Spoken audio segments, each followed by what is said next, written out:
Hello and welcome back to the Deep Dive. We are shifting gears today. We are. Usually we're down here in the weeds, looking at things happening right here on terra firma supply chains, history, Okay. tech trends. All fascinating stuff. Absolutely. But today, we are setting our sights a little higher. Literally. Literally. Yeah. We are leaving Earth behind, conceptually at least, and taking a trip to our rusty, dusty neighbor. We are talking about Mars. Mars. It is the destination, isn't it? I think it's fair to say it's the one place that has captivated human imagination more than any other dot in the night sky. Oh, for sure. And for good reason. It's the planet that feels most like a sibling to Earth. That's the vibe, right? It's the brother you haven't seen in a while. It's got a surface you can walk on. It has days and nights. It has seasons. It feels familiar. Exactly. But as we are going to find out today, it is also a place that is profoundly, sometimes terrifyingly alien. It's a total paradox. It is. It feels familiar, yet it's completely hostile. It's a world that, invites you in and then tries to kill you the moment you step outside. I think that's what gets me. You look at those high-res photos from the Perseverance rover, and honestly, it just looks like a desert in Arizona. It really does. Or the Atacama Desert in Chile. Yeah, or a rocky patch in the Mojave. You have this instinct of, oh, I could hike that. I just need my boots and maybe a water bottle. Right. But then you start digging into the details, the atmosphere, the radiation, the soil chemistry, and you realize... Oh, no. I definitively could not hike that. Not without a very, very expensive suit, a lot of oxygen, and a solid plan for radiation shielding. No. And that is really our mission for this deep dive. We want to peel back the layers of myth, and there are a lot of myths. So many. And science fiction that surround the red planet, and look at the raw reality. We've pulled together insights from the Smithsonian, DK, and a whole stack of mission reports from NASA and ESA. So we have the goods. We do. We are going to cover everything from the violent geology to the incredible engineering it takes just to get a robot onto the surface without smashing it into a million pieces. We're going to separate the fact from the fiction because, spoiler alert, for anyone hoping for a sci-fi twist, there are no little green men waiting for us. Or at least none that we've found yet. Yet. Yeah. Always leave the door open a crack. No canals, no cities, no green men. But what is there is arguably even more fascinating because it's real. We are looking at a dynamic world with a history of massive volcanic eruptions, impacts that reshape the entire crust, and a lingering, nagging mystery about water and the potential for life. So buckle up. We are going to Mars. Yeah. And I want to start this off with a bit of a showdown. A tale of two planets. I like it. We call them sisters or siblings. But if we put Earth and Mars in a boxing ring or just a spec sheet comparison, who wins? Just how different are they really? It's a perfect place to start. They are sister planets in the sense that they are both terrestrial, rocky worlds, and they sit next to each other in the solar system. Right. Same neighborhood. But they're sisters with very different personalities and very different physical builds. So let's look at the basics. First, size. Mars is significantly smaller. I think people underestimate this. I always picture them as roughly the same size. Maybe Mars is a little smaller, but that's not right, is it? Not at all. Mars is roughly half the size of Earth in diameter, but that's just the width.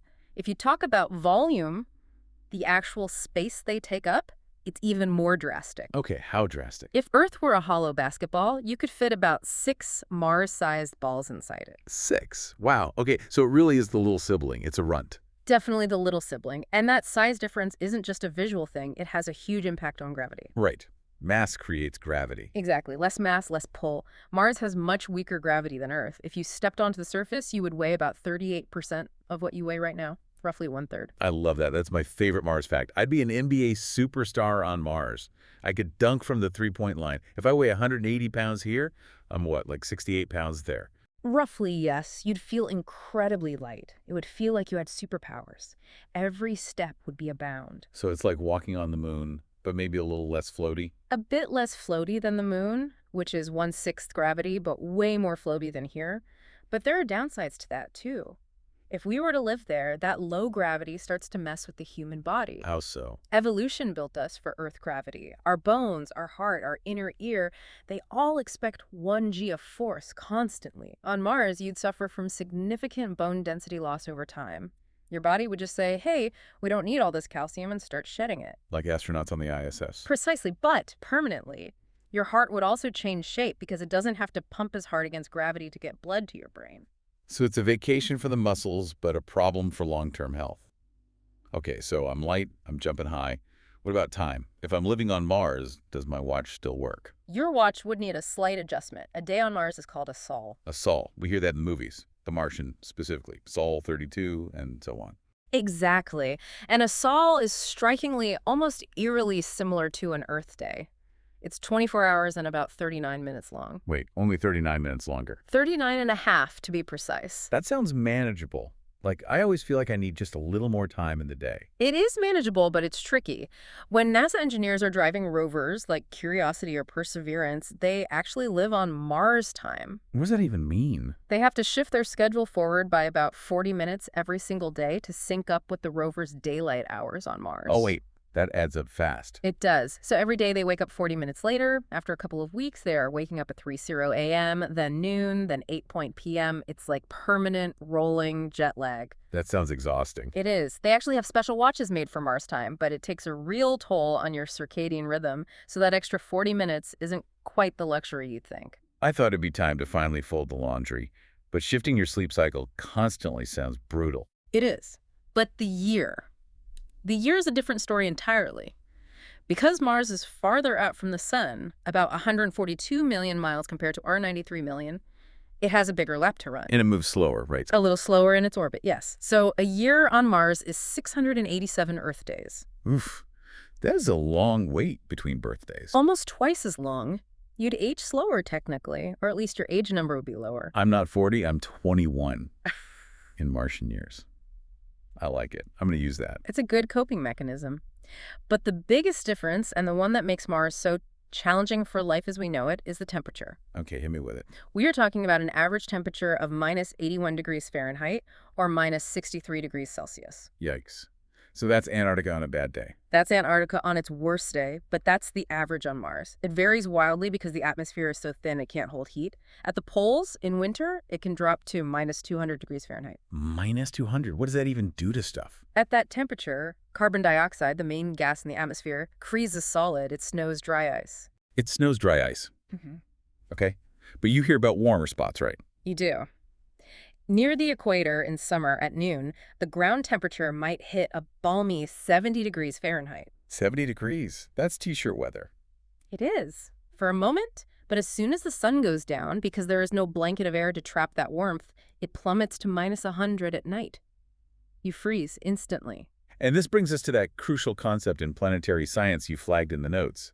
The Goldilocks zone. The habitable zone, yeah. It's the just right distance from a star. Scientists believe that for life as we know it to exist, you need liquid water. Can't be too hot, can't be too cold. Exactly. If a planet is too close to the sun, the water boils away into steam. Too far, and it freezes solid into ice. Earth sits comfortably in the middle of this green zone. Mars is sitting right on the chilly outer edge. Just hanging on by a thread. Essentially, it's theoretically in the zone where water could be liquid if the conditions were perfect, but mostly it's just a freezer. Venus, for comparison, is way too hot or runaway greenhouse effect, a total pressure cooker. So Earth and Mars are the only two in our solar system that are really in that prime real estate. In our system, yes. That is why we are so obsessed with it. It's the only other option we have that's even remotely plausible. Okay, so we've established the stats. It's small, it's cold, low gravity, long year. Mm-hmm. But the most famous thing about it is the branding. It's the red planet. Why is it red? Is it just the lighting? It is not a trick. It is chemistry. The simple answer, the one that surprises most people, is rust. Rust. Like on an old Chevy. Exactly like on an old Chevy or a bike left out in the rain. The rocks and dust on the surface of Mars contain a large amount of iron minerals. We call the surface layer regolith. Regolith. So that's not soil, it's something else. It's basically broken up rock and dust. And when that iron in the regolith reacts with oxygen, what little there is in the atmosphere, or maybe oxygen from ancient water, it oxidizes. It creates iron oxide, rust. So the entire planet is basically a rusted ball of iron. That is a fair description. Yeah. It's a rusty desert world. The dust is so fine that it coats absolutely everything, and that color is powerful. It's visible from Earth with the naked eye. Right, if you go out at night, you can spot it. It's not twinkling. Exactly. And if you go back to ancient history, that color defined how humans saw the planet. It wasn't just a light, it was a mood. It had a personality. Right, I remember reading about the wandering star. Yes. Ancient observers noticed that while the stars moved in a fixed pattern, the constellations stayed the same. There were these few lights that wandered across the sky relative to the background. They called them planets, Greek for wanderers. And one of them was just angry looking. It glowed this striking blood red, and naturally when you see red in the ancient world, you don't think rust. No, you think blood, you think war. You do! It triggers that primal association. The Babylonians associated it with Nergal, their god of destruction. The Greeks called it Ares, after their god of war. And the Romans just rebranded him. The Romans, who inherited a lot of that mythology but made it a bit more organized, called it Mars, their god of war. The name stuck. It's actually fascinating how much our perception of the planet has been shaped by that initial association with conflict and aggression. Even the symbol for Mars. The circle with the arrow, it's the shield and spear of the war god, which is ironic because, as we'll see, it's actually a very quiet, dead place now. Speaking of perception shaping reality, we have to talk about the canals. Yeah. This is one of those stories that I love because it just proves how much we want to find friends or enemies out there. We project so much. The Great Canal Illusion. This is a classic cautionary tale in science about seeing what you want to see. It's a form of pareidolia, the mind finding patterns where there are none. Like seeing faces in the clouds. Exactly. In the late 1800s, telescopes were getting better, but they still weren't great. You were looking through a lot of Earth's shimmering atmosphere, which blurs things. An Italian astronomer named Giovanni Schiaparelli described seeing canali on Mars. Which just means channels in Italian, right? Like natural grooves. He wasn't saying they were man-made. Exactly. He meant natural channels, like riverbeds or valleys. But the word was translated into English as canals. And canal implies a builder. It implies engineering. A very fateful mistranslation. A huge one. And that's when a certain character enters the stage. Enter Percival Lowell. Enter Percival Lowell. He was a wealthy American astronomer from Boston, very passionate, perhaps a bit obsessive.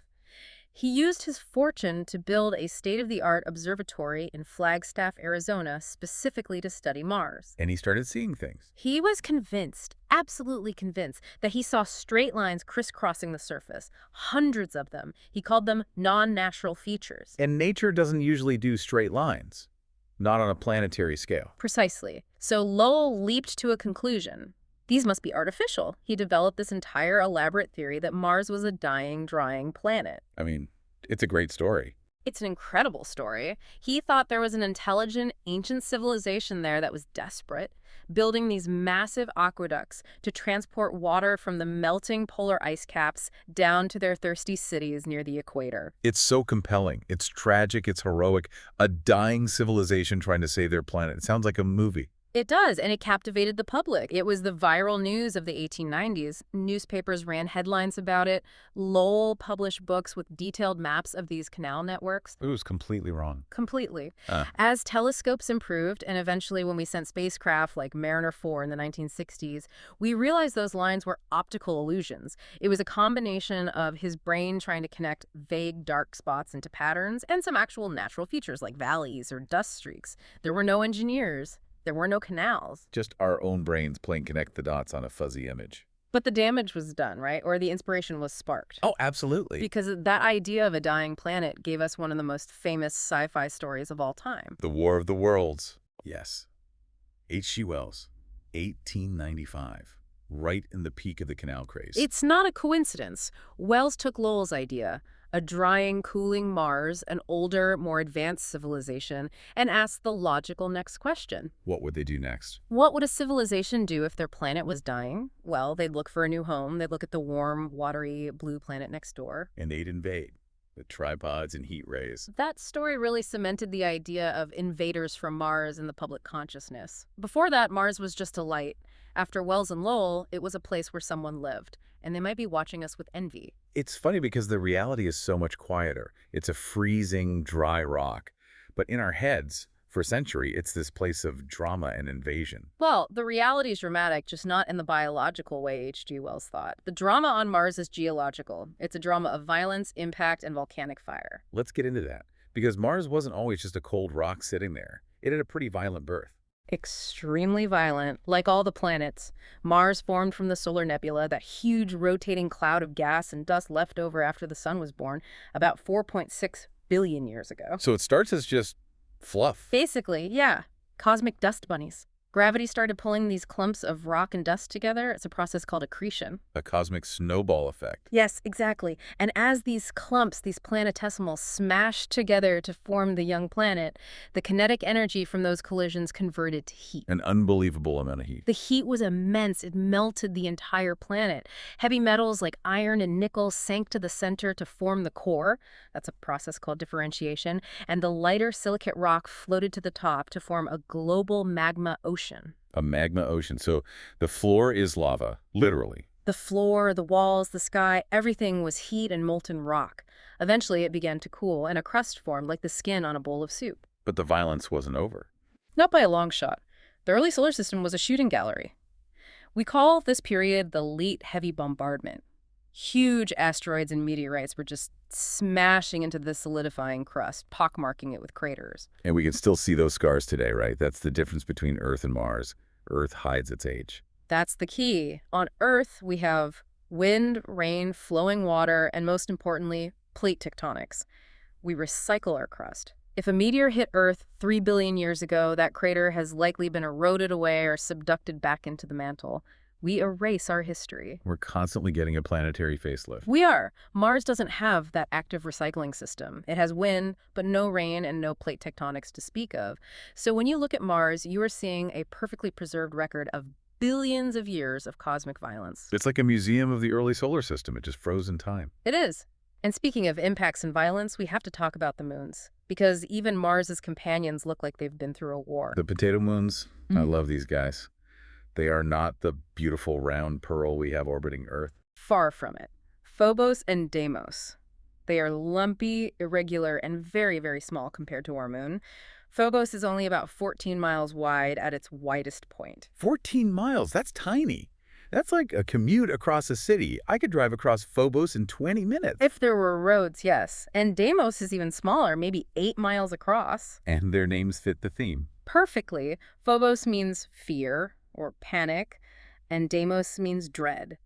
In Greek mythology, they were the twin sons of Ares, the god of war, who accompanied him into battle. Appropriate for the war planet. But they have kind of tragic destinies, don't they? They aren't just happily orbiting forever. They are not. They are on opposite paths, which is also kind of poetic. Phobos, the larger one, is spiraling inward. It orbits very close to Mars, much closer than our moon does to us. And it's getting closer. It's getting about 6 feet closer to the planet every 100 years. Oh, wow. So it's doomed. It's on a slow-motion collision course. It is. In about 30 to 50 million years, which is a blink of an eye in cosmic time, Phobos will reach what we call the Roche limit. The Roche limit. What's that? This is the point where the tidal forces from Mars's gravity pulling on the near side of the moon become stronger than the moon's own gravity holding it together. So instead of crashing, it just pops. It gets ripped to shreds. It will crumble into a ring of dust and rock around the planet. So, in the distant future, Mars might actually be a ringed planet like Saturn, but on a much smaller scale. That is dramatic.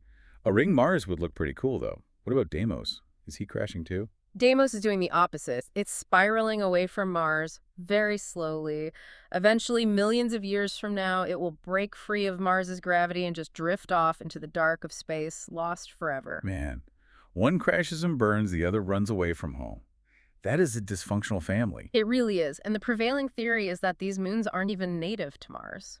What do you mean? They probably weren't formed from a giant impact like our moon was. Their composition and orbit suggest they're captured asteroids, rocks from the asteroid belt between Mars and Jupiter that got too close and were snagged by Mars's gravity. That would explain their lumpy, potato-like shapes and their dark color. Exactly. They don't look like pieces of Mars. They look like space junk that got caught in the net. So we've got captured asteroids, a rusty surface, and craters everywhere. But one thing the source material keeps emphasizing is that everything on Mars is just big. It's supersized. It is a paradox, isn't it? Mars is a small planet, half the size of Earth, but its geographical features are absolutely gigantic. They dwarf their counterparts on Earth. Why is that? If the planet is smaller and has less gravity, logic says the mountains should be smaller. You would think so. But it comes down to two things.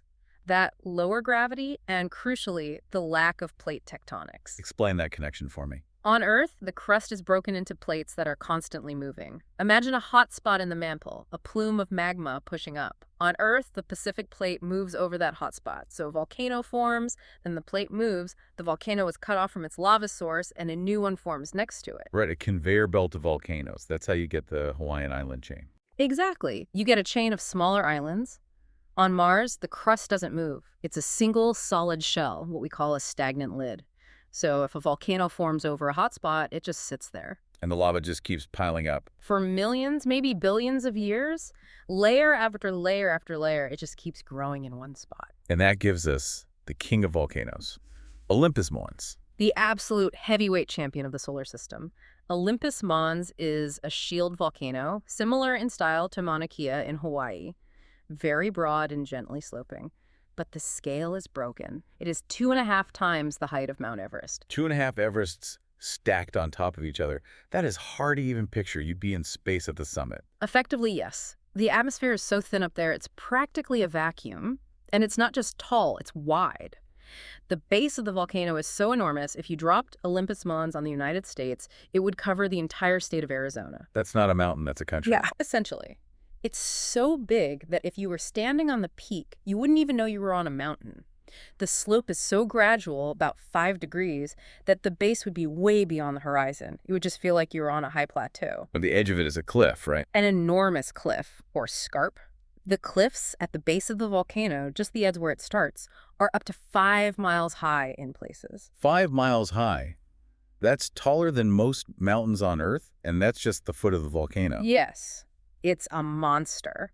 And it sits in a region called Tharsis, which is this massive bulge on the planet that's home to 12 of these giant volcanoes. And it's not just the volcanoes. The canyons are insane, too. Valles, Marineris. The Grand Canyon of Mars. But that's underselling it. Calling it the Grand Canyon is almost an insult to Valles Marineris. It makes the Grand Canyon look like a tiny scratch in the dirt. Give me the specs. How big are we talking?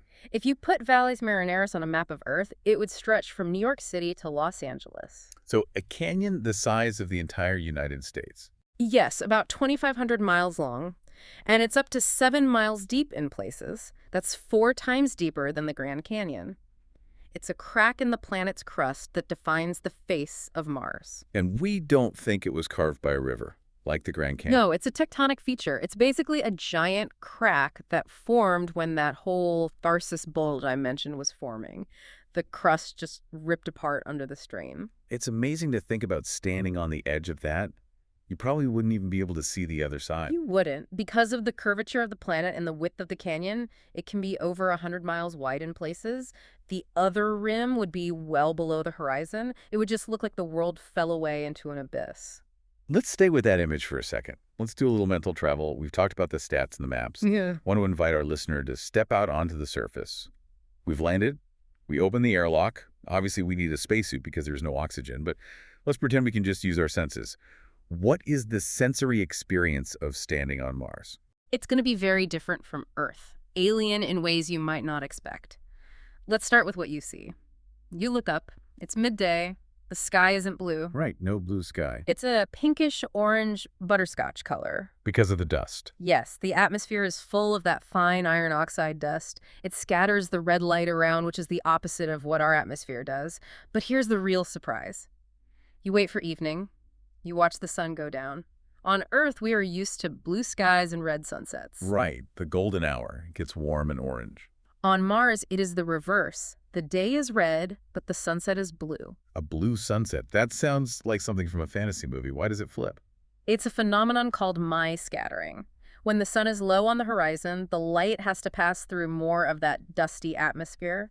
The dust particles are the exact right size to scatter the red light away from your direct line of sight, but they let the blue light punch straight through in a concentrated area around the sun. So you get this cool blue halo fading into the dark purple of space. It's apparently quite stunning. A cold blue twilight. Okay, that sight. Now what do I hear? Silence, or near silence. The atmosphere is about 100 times thinner than Earth's. Sound needs a medium to travel through molecules to bounce off of. With far fewer molecules to carry the vibration, sound waves die out very quickly. So if I yelled at you from 20 feet away... I probably wouldn't hear you. Or you would sound like you were whispering from a mile away. Everything would sound muffled and distant. NASA actually put microphones on Perseverance, and the recordings are just this low, ghostly wind and the crunching of the rover's wheels. Spooky. You'd mostly hear the mechanical clanking of your own rover or the pumps in your suit. It's a very quiet world. Okay, now for the gross ones. What does it smell like? If you could take a whiff without suffocating, we have data on the chemical composition so we can guess. It smells like gunpowder and rotten eggs. Lovely. The romance is dying. That's the sulfur compounds in the soil, the rotten eggs part. And there would be a sharp acidic sting in your nose from the carbon dioxide and maybe some ozone. It's a harsh chemical smell. And taste, I'm almost afraid to ask. Metallic. That iron dust is everywhere. It's electrostatically charged, so it sticks to everything. Your suit, your helmet. If you tracked it inside, you'd taste metal like you were licking a rusty coin. And I assume I'm freezing. You are freezing, but you might have a weird sensation that scientists call hot head, cold feet, or vice versa. What does that mean? Because the air is so thin, it is a terrible insulator. It has low thermal inertia.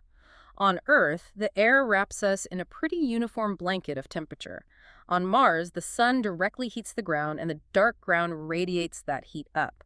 But the heat escapes into space almost immediately. So there's huge difference just a few feet apart. Yes. If you were standing near the equator at noon, the ground might be a comfortable 70 degrees. Your feet are warm.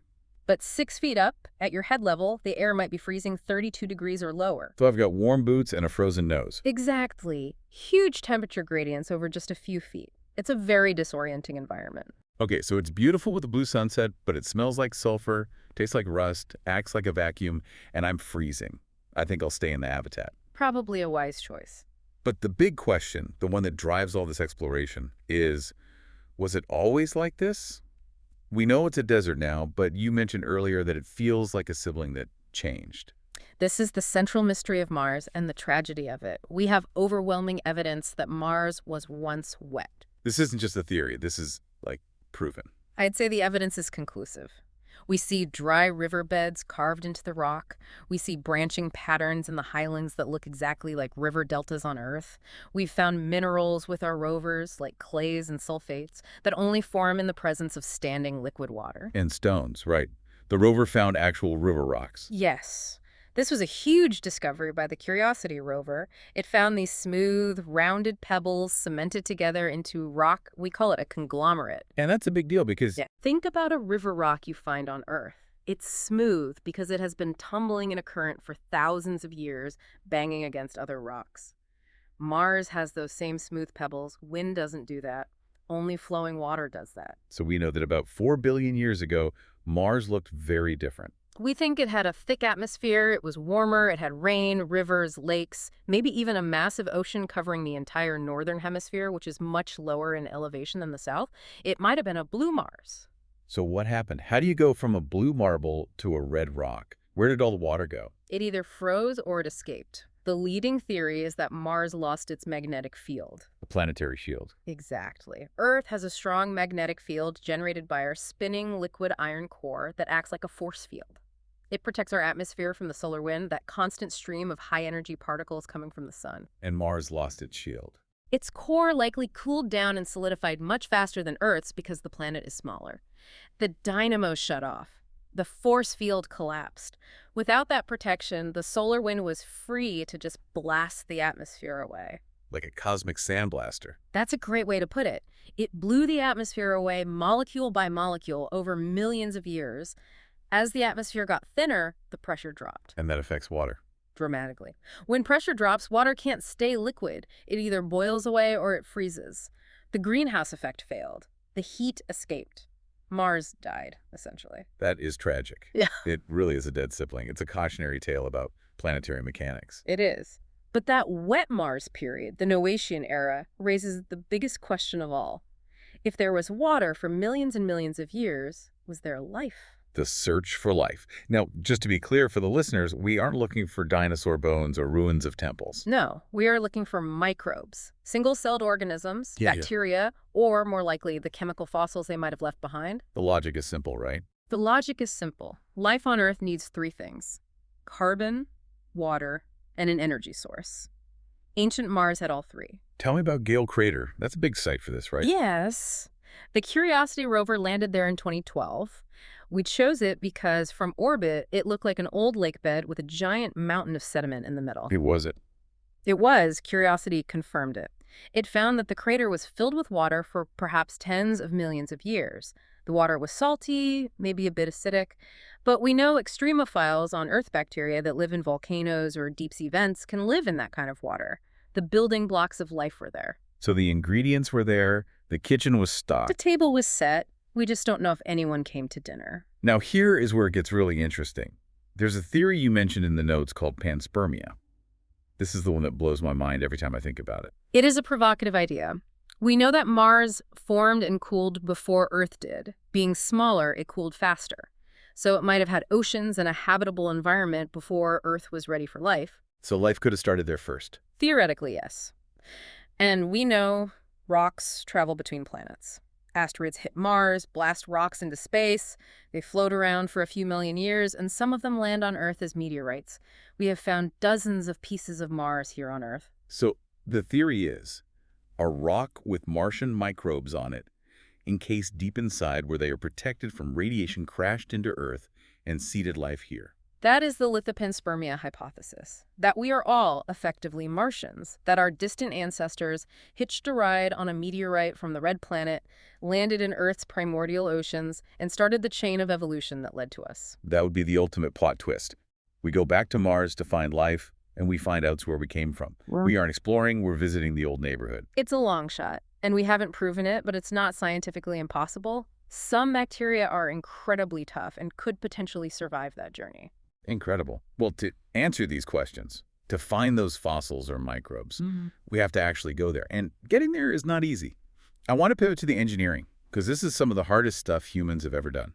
It is the ultimate engineering challenge. Mars is known as the Bermuda Triangle or the Great Galactic Ghoul of the solar system. The galactic ghoul. An old NASA nickname, because historically about half of the missions we send there fail. They crash, they burn up, they miss the planet entirely. It just eats spacecraft. Walk us through the steps. How did we learn to do this? We approached it systematically, like climbing a staircase. Step one was the flyby. This was Mariner 4 in 1965. It didn't stop. It just zoomed past and snapped 22 grainy photos. Just to drive by. Hi-bye. Exactly. Just to prove we could navigate that distance. Step two is the orbiter, like the Mars Express or the Mars Reconnaissance Orbiter. These park themselves in orbit and circle the planet for years, acting as our eyes and ears, mapping the surface in incredible detail. Okay. Step three. Step three is the lander. Viking 1 in 1976 was the first success. Later we had Phoenix, and more recently, Insight. These go down to the surface, but they stay put. They don't move. They are stationary science labs. And finally, the rock stars of Mars exploration. The rovers. Sojourner in 97, then the Legends, Spirit and Opportunity, and now the heavyweights, Curiosity and Perseverance. These are mobile laboratories that can drive, climb hills, and go to the rocks instead of waiting for the rocks to come to them. But getting a rover onto the surface, I've heard this phrase, the 7 minutes of terror. It sounds like a horror movie title. What is that? That is the technical term NASA uses for the entry, descent, and landing phase. It takes about 7 minutes to get from the top of the Martian atmosphere to the ground. And it is terrifying because of the speed and the communications delay. The delay. Light speed is fast, but Mars is far. It takes anywhere from 4 to 20 minutes for a radio signal to get from Mars to Earth, depending on where the planets are in their orbits. So let's say it's 14 minutes. Okay, so if the delay is 14 minutes, that means by the time NASA gets the signal saying, I have entered the atmosphere, the rover has already been on the surface, alive or dead, for 7 minutes. Oh, I see the math problem there. You can't joystick it. You can't say pull up. Exactly. The robot has to do the entire landing sequence by itself. It's completely autonomous. Humans can't help. We just have to sit in the control room and eat peanuts and wait to hear if it's survived. That is nerve-wracking. So what happens in those 7 minutes? Why is it so hard? It's a complex ballet of physics. First, the capsule hits the atmosphere at 12,000 miles per hour. The friction creates a plasma sheath around it. You have a heat shield that gets as hot as the surface of the sun, about 3,000 degrees Fahrenheit. Okay, so you survive the fireball. What's next? The friction slows you down, but not enough. You are still moving faster than a bullet, so at about 7 miles up, you deploy a supersonic parachute. This has to open while you are moving at Mach 2. The force is incredible, like 60,000 pounds of force. Violent deceleration. But here's the kicker. Mars's atmosphere is too thin. A parachute alone isn't enough to land softly. It only slows you down to about 200 miles per hour. If you hit the ground at 200, you're just a crater. You're scrap metal. So how do you stop the last 200 miles per hour? This is where the engineering gets creative. For the smaller rovers like Spirit and Opportunity, they used giant inflatable airbags. Airbags, like in a car. Giant inflatable balls made of Kevlar. The lander cuts the parachute about 50 feet up, inflates these massive airbags around itself, and literally drops to the surface, and it bounces. Yeah, it bounces. It bounces as high as a 5-story building, and it can bounce 25 or 30 times across the Martian desert over a mile or so before finally rolling to a stop. Yeah. Then the bags deflate, the lander pedals open, and the rover drives out. That is insane. It's like wrapping a baby in bubble wrap and throwing it out of a moving car. It sounds crude, but it worked. But as the rovers got bigger, they couldn't use airbags. Curiosity and Perseverance are the size of an SUV. They are too heavy. So they needed a new, crazier idea. They invented the sky crane. The sky crane. This sounds even crazier. It is. After the parachute cuts away, a rocket-powered backpack, a jetpack, takes over. It hovers about 60 feet over the surface using retro rockets, and then it lowers the 1-ton rover down to the ground on 3 nylon cables, like a spider lowering itself on a thread. While firing rockets downwards. Yes. It's an incredibly complex maneuver. The rover touches its wheels to the ground, confirms touchdown, and then pyrotechnically cuts the cables. The jetpack then flies away to crash safely in the distance. The amount of coding, the timing, if one thing goes wrong, it's a billion-dollar failure. It has to be perfect, and so far it has worked. Twice. It's a testament to human ingenuity. I want to spotlight one specific mission you mentioned in the notes, InSight, because this one is different. It wasn't a rover. Right. InSight was a lander. It sat in one spot. Its job wasn't to look at the surface features. It was to look inside. It's a planetary doctor taking Mars' vital signs. So it's giving Mars a checkup? Exactly. It had 2 main instruments. First, a seismometer, which is basically a highly sensitive stethoscope. It sat on the ground and listened for vibrations. It listened for Marsquakes. Marsquakes. So the ground shakes on Mars, too. I thought you said there were no tectonic plates. There aren't. On Earth, most quakes happen because plates crash into each other. On Mars, quakes happen because the planet is still cooling. As it cools, it shrinks. As it shrinks, the crust wrinkles and cracks, releasing energy. InSight measured hundreds of these quakes. And that tells you about the inside of the planet. It does. By timing how the seismic waves travel through the planet, we can map out the layers, the thickness of the crust, the state of the mantle, and the size and density of the core. And it also had a mole, right? This part of the story is kind of sad. The heat probe, yes. This was a German instrument designed to hammer itself 16 feet into the ground to measure the planet's internal heat flow. Did make it. It struggled. The soil on Mars, what they call the Dury crust, was different than they expected from orbital data. It was clumpy and didn't provide enough friction. So it couldn't get a grip. Exactly. The mole works by hammering down and relying on the friction of the soil around it to hold it in place so it doesn't just bounce back up. But the soil was too loose. It just kept bouncing in place. That must have been so frustrating for the team. NASA and DLR engineers spent 2 years trying to help it. They even used the lander's robotic arm to push on the soil next to it to help it down. They got it partially buried, but eventually they had to give up. It just shows that even with the best planning, Mars is unpredictable. We don't know what the dirt is like until we touch it. Mars fights back. It's not a welcoming host. Speaking of Mars fighting back, let's talk about the weather. Because I think people assume that since the atmosphere is thin, there's no weather, just static vacuum. But that's not true. Not at all. Mars has very active, dynamic weather. The most famous feature is the dust. The dust that gets into everything. It's extremely fine, like talcum powder or cigarette smoke. And because the gravity is low, once it gets kicked up into the air, it stays there for a very long time. It doesn't settle quickly. And this creates dust devils. Huge dust devils. Spinning tornadoes of dust heated by the sun that can be 5 miles tall as Mount Everest. A tornado as tall as Everest. That is a terrifying image. They leave these beautiful, curly, dark trails all over the surface that we can see from space. And sometimes these storms grow. They feed on themselves. They can merge together and form a global dust storm. A storm that covers the whole planet. The entire planet. If you were looking at Mars through a telescope during one of these events, you wouldn't see Olympus Mons or Valles Marineris. You'd just see a fuzzy, featureless orange ball. And it blocks out the sun. It can block out over 99% of direct sunlight. This is actually what killed the Opportunity rover in 2018. Right, it was solar powered. The storm was so thick that day turned to night for weeks. The solar panels stopped producing power, the batteries drained, the internal heater failed, and the rover froze to death in the cold. A really sad end for such a legendary mission. So the wind must be incredibly powerful to do that. Here is the weird physics twist again. The wind speed is high. It can blow at 60, 70 miles per hour, hurricane force. But because the air is so thin, it doesn't have much push, it lacks dynamic pressure. What do you mean? Think about being hit by a wave of water moving at 10 Mach. It would knock you down. Now think about being hit by a breeze of air at 10 Mach. You barely feel it. Mars air is so thin it's almost like a ghost wind. If a 60-mile-per-hour wind hit you on Mars, it would feel like a gentle breeze on your face. It wouldn't knock you over. Really? So the movie The Martian. The opening scene where the antenna blows over and impales Matt Damon, physically impossible. I'm sorry to ruin it for everyone. The wind on Mars just doesn't have the muscle to tip over a heavy spaceship. So it can lift dust, but not rocks or antennas. It can lift dust because dust is microscopic and has a huge surface area for its mass, but it can't push a rocket. That is so counterintuitive. Huge dust storms that block out the sun, but the wind feels like a whisper. It's a planet of contradictions. So we've toured the surface, we've climbed the volcanoes, we've dodged the dust devils. What does this all add up to? When you look at the big picture of Mars, after going through all these sources, what do you see?